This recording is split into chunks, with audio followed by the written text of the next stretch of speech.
Kuperu nisam dovoljna ja, jedna. On pronalazi moju, za njega sasvim uspješnu repliku na ulici.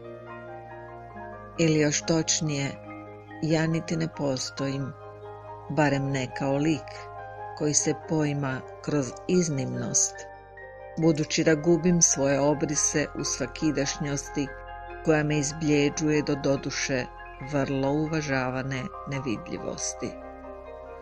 S druge strane sofisticirane uzice, gospodarica poprima nužni oblik sjene koja, na zadovoljstvo vlastitih dvojnica, ne odustaje od svoga gorljiva praćenja.